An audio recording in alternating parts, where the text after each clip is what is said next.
उस रात जब मैं घर पहुंचा तो मेरी पत्नी खाना परोस रही थी। मैंने उसका हाथ पकड़ा और कहा, मुझे तुमसे कुछ कहना है। वह चुपचाप बैठ गई और खाना खाने लगी। फिर मैंने उसकी आंखों में दर्द देखा। अचानक मुझे समझ नहीं आया कि मैं अपना मुंह कैसे खोलूं, लेकिन मुझे उसे बताना था कि मैं क्या सोच रहा था। मैं तलाक चाहता हूँ। मुझे शांति से विषय उठाना। वह मेरी बातों से नाराज नहीं हुई, बल्कि उसने मुझसे धीरे से पूछा, क्यों। मैंने उसे सवाल को टाल दिया। इससे वह नाराज़ हो गई, उसे चॉपस्टिक फेंक दी और मुझ पर चिल्लाई, तुम मर्द नहीं हो।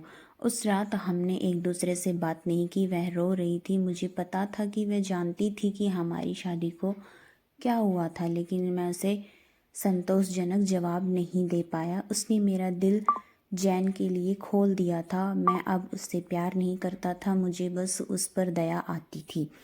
अपराध बोध की गहरी भावना के साथ मैंने तलाक का एक समझौता तैयार किया, जिसमें कहा गया कि वह हमारे घर, हमारी कार और मेरी कंपनी में 30% हिस्सेदार की मालकिन हो सकती है।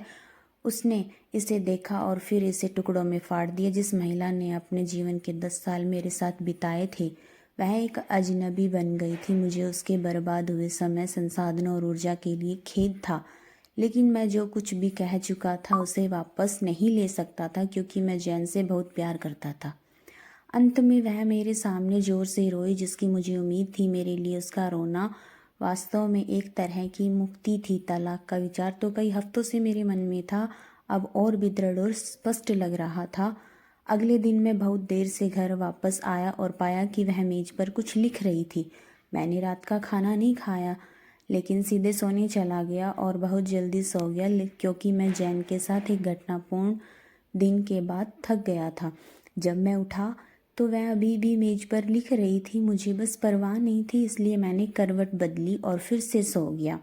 सुबह उसने तलाक की शर्तें पेश की। उसे मुझसे कुछ नहीं चाहिए था, लेकिन तलाक से पहले उसे 1 महीने का नोटिस चाहिए था। उसने अनुरोध किया कि उस 1 महीने में हम दोनों यथासंभव सामान्य जीवन जीने की कोशिश करें।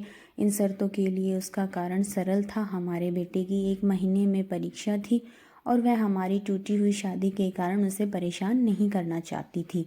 यह बात मुझे स्वीकार्य थी, लेकिन उसके पास कुछ और भी था। उसने मुझसे पूछा कि मैं याद करूं कि मैंने कैसे उसे हमारी शादी के लिए दुल्हन के कमरे में ले जाया था। उसने अनुरोध किया कि मैं महीने भर तक हर सुबह उसे हमारे बेडरूम से बाहर निकाल कर सामने के दरवाजे तक ले जाऊं। मुझे लगा कि वह पागल हो रही है। बस हमारे साथ बिताए आखिरी दिनों को सहने योग्य बनाने के लिए मैंने उसकी अजीबोगरीब मांग स्वीकार कर ली। मैंने जैन को अपनी पत्नी की तलाक की शर्तों के बारे में बताया। वह जोर से हंसने लगी और उसे लगा कि वह बेतुका है। उसने तिरस्कारपूर्ण कहा, चाहे वह कोई भी चाल चले, उसे तलाक का सामना करना ही पड़ेगा।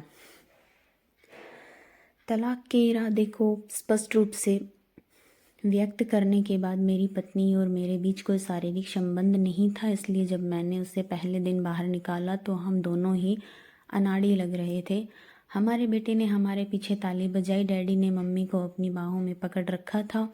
उसके शब्दों ने मुझे दर्द का एहसास कराया। बेडरूम से बैठक तक, फिर दरवाजे तक मैंने उसे अपनी बाहों में लेकर 10 मिनट से अधिक चला। उसने अपनी आंखें बंद कर ली और धीरे से कहा, हमारे बेटे को तलाक के बारे में मत बताना।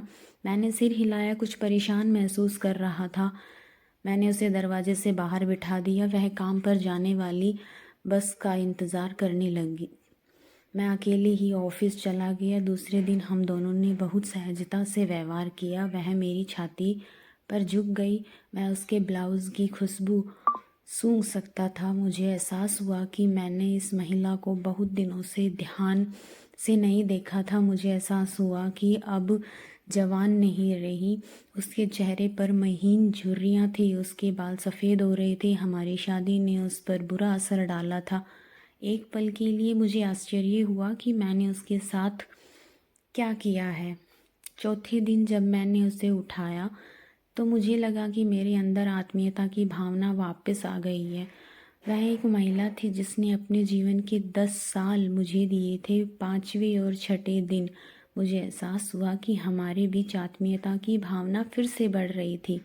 मैंने जैन को इस बारे में नहीं बताया। जैसे जैसे महीना बीतता गया उसे उठाना आसान होता गया। शायद रोज़ाना की कसरत ने मुझे और मजबूत बना दिया।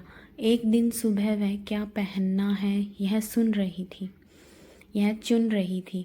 उसने कई ड्रेस ट्राई की लेकिन उसे कोई भी ड्रेस सही नहीं लगी। फिर उसने आह भरी और मेरी सारी ड्रेस बड़ी हो गई। मुझे अचानक एहसास हुआ कि वह इतनी पतली हो गई है, यही वजह है कि मैं उसे आसानी से उठा सकता हूँ।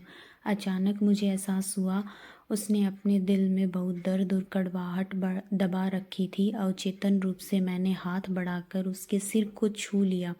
हमारा बेटा उसी समय आया और बोला, पापा अब माँ को बाहर ले जाने का समय हो गया है। उसके लिए अपने पिता को अपनी माँ को बाहर ले जाते देखना उसके जीवन का एक अहम हिस्सा बन गया था। मेरी पत्नी ने हमारे बेटे को पास आने का इशारा किया और उसे कसकर गले लगा लिया। मैंने अपना चेहरा दूसरी ओर कर लिया क्योंकि मुझे डर था कि मैं इस आखिरी क्षण में अपना मन बदल सकता हूँ। फिर मैंने उसे अपनी बाहों में थाम लिया। बेडरूम से बैठक कक्ष से होते हुए दालान तक चला गया। उसके हाथ धीरे से और स्वाभाविक रूप से मेरी गर्दन को घेरे हुए था। मैंने उसके शरीर को कसकर पकड़ लिया। यह बिल्कुल हमारी शादी के दिन जैसा था, लेकिन उसका वजन बहुत कम होने की वजह से मैं दुखी हो गया था। आखिरी दिन जब मैंने उसे अपनी बाहों में लिया तो मैं मुश्किल से एक कदम भी चल पाया। हमारा बेटा स्कूल गया हुआ था। मैंने उसे कसकर पकड़ लिया और कहा, मैंने कभी नहीं देखा कि हमारे जीवन में अतरंगता की कमी है। मैं ऑफिस चला गया और बिना दरवाज़ा बंद किए तेज़ी से कार से बाहर कूद गया। मुझे डर था कि अगर देरी हुई तो मैं अपना मन बदल लूँगा। मैं ऊपर चला गया। जैन ने दरवाज़ा खोला और मैंने उससे कहा, सॉरी जैन, मैं अब तलाक नहीं चाहता। उसने मुझे आश्चर्य से देखा और फिर मेरे माथे को छुआ। क्या तुम्हें बुखार है? उसने कहा। मैंने उसका हाथ अपने सिर से हटा दिया। माफ़ करना जैन, मैंने कहा, मैं तलाक नहीं लूँगा। मेरी शादीशुदा ज़िंदगी शायद इसलिए उबाऊ थी क्योंकि वह और मैं अपने जीवन के विकिरणों को महत्व नहीं देते थे। इसलिए नहीं कि हम अब एक दूसरे से प्यार नहीं करते थे। अब मुझे एहसास हुआ कि मैंने हमारी शादी के दिन अपने घर में लिया था, इसलिए मुझे उसे तब तक पकड़े रखना चाहिए जब तक कि मौत हमें अलग न कर दे। जैन अचानक जाग गई। उसने मुझे ज़ोर से थप्पड़ मारा और फिर दरवाज़ा बंद करके फूट फूट कर रोने लगी। मैं सीढ़ियों से नीचे उतरा और गाड़ी चलाकर चला गया। रास्ते में फूलों की दुकान पर मैंने अपनी पत्नी के लिए फूलों का गुलदस्ता मंगवाया। सेल्स गर्ल्स ने मुझसे पूछा कि कार्ड पर क्या लिखना है। मैंने मुस्कुराते हुए लिखा, मैं तुम्हें हर सुबह तब तक उठाकर ले जाऊंगा जब तक मौत हमें अलग न कर दे। उस शाम मैं घर पहुंचा। मेरे हाथों में फूल थे, चेहरे पर मुस्कान थी। मैं सीढ़ियों से ऊपर भागा तो देखा कि मेरी पत्नी बिस्तर पर मृत पड़ी है। मेरी पत्नी महीनों से कैंसर से जूझ रही थी और मैं जैन के साथ इतना व्यस्त था कि मुझे इस बात का पता ही नहीं चला। उसे पता था कि वह जल्द ही मर जाएगी और वह मुझे हमारे बेटे की नकारात्मक प्रतिक्रिया से बचाना चाहती थी, ताकि अगर हम तलाक की कोशिश करते हैं तो हम उसे रोक न सके। कम से कम हमारे बेटे की नज़र में तो मैं एक प्यार करने वाला पति हूँ।